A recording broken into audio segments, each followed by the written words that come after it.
Hey, bonne année, ça va vous? Moi ça va, j'ai pas mal dormi, mais là il est temps de remédier à ça. Je te propose un petit récap de ce qui s'est passé cette semaine dans la pop culture. Bienvenue dans Pop Actu.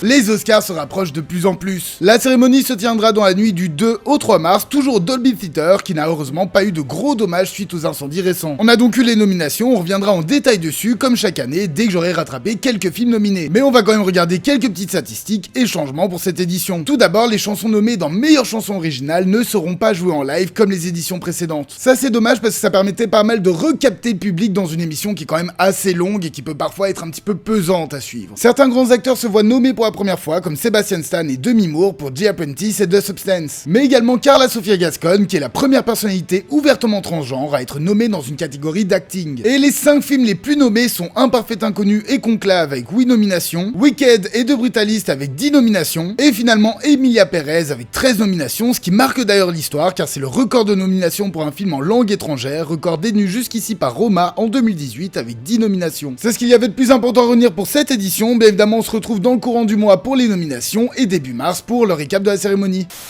Better Man, c'est le film autobiographique sur Robbie Williams où il est remplacé par un singe en CGI, un parti pris audacieux mais qui au moins change un peu. Le problème c'est que le film est un énorme flop. Actuellement, le film a rapporté 15 millions de dollars, le tout sur un budget de 110 millions. Autrement dit, ça va pas du tout. Car le film n'a notamment pas pu profiter d'un bon rendement dans les 3 plus gros marchés, c'est-à-dire la Chine, la France et les États-Unis. En Chine, le film n'est tout simplement pas encore sorti. En France, il n'a rapporté que 880 000 € pour le moment, mais le film n'est sorti que depuis une semaine, donc ça va encore. Et aux États-Unis, c'est un autre problème. Paramount a payé 25 millions de dollars pour diffuser le film outre-Atlantique il y a 3 semaines. Pour récapituler, on a donc un film sur un grand chanteur avec de bons effets spéciaux et une diffusion massive aux États-Unis. Où est-ce que ça a foiré? Eh bien, le problème, c'est qu'à part quelques tubes au début des années 2000, Robbie Williams est quasiment inconnu aux États-Unis. Ça paraît un peu fou, car en Europe, c'est une très grande pop star, mais aux États-Unis, il n'a jamais réellement fonctionné comme ça a pu être le cas sur notre continent. Le résultat, Paramount est tellement dégoûté qu'ils ont pris la décision de ne même plus partager les chiffres du box-office. Les dernières données sont donc de 1,9 million de dollars en 3 semaines d'exploitation, c'est rien du tout. Bref, c'est un film qui aura tenté des choses, qui aura dû être produit par 6 boîtes de prod de 5 pays différents, mais qui restera malheureusement un énorme échec.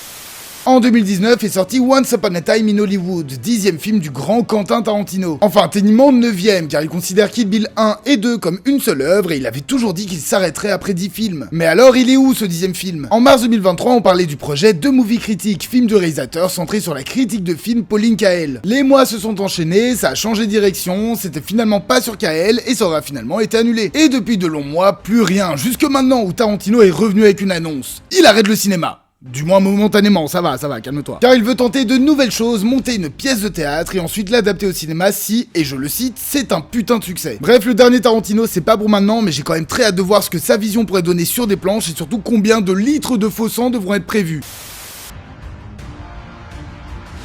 De nouvelles affiches et bandes annonces pour Mikey 17 ont été dévoilées. Un premier logo pour Sonic 4 a été diffusé. Une première bande annonce pour Zero Day a été dévoilée. Le comic Spider-Man contre Godzilla, oui, sortira en avril aux États-Unis. Une première bande annonce pour Drop, prochain film de Christopher Landon, a été diffusée. Une nouvelle affiche pour Your Friendly Neighborhood Spider-Man a été dévoilée. Le titre français sera donc Votre fidèle serviteur Spider-Man. Le prochain film de Robert Eggers sera Werewolf, un film sur les loups-garous dans une Angleterre du 13e, 14e siècle. John Bernthal rejoint le casting 5 étoiles de l'Odyssée, prochain film de Christopher Nolan. David Leitch serait en pourparlers pour réaliser Ocean's 14. The White Lotus est renouvelé pour une 4e saison chez HBO. Kumail Nanjiani rejoint le casting de la 2e saison de Fallout. James Gunn nous partage une première photo du tournage de Supergirl. Charlie XCX jouera dans The Moment, prochain film d'A24 dont elle a eu l'idée originale. La saison 2 de Ted a fini son tournage. Une nouvelle image de Jurassic World Rebirth a été diffusée. Brad Pitt, non, mauvaise photo, change, jouera le personnage principal de Heart of the Beast, prochain film de David Ayer. Scary Movie 6 sortira le 12 juin 2026 dans les salles américaines.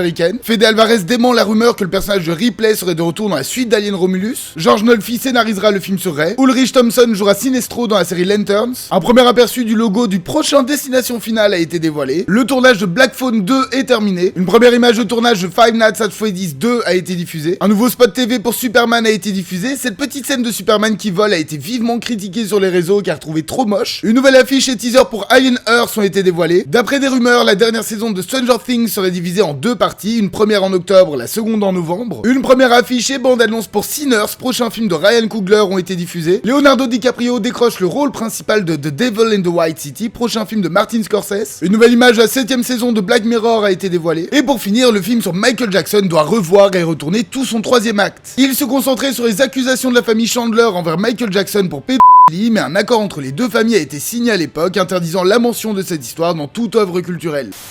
Et voilà qui conclut ce 95e épisode de Pop Actu, merci de l'avoir suivi jusqu'au bout. N'hésitez pas une fois de plus à liker, commenter, partager et vous abonner, ce sont les plus grands soutiens pour la chaîne. Très heureux d'être venu de cette petite pause, moi je vous dis à la semaine prochaine, passez une bonne soirée.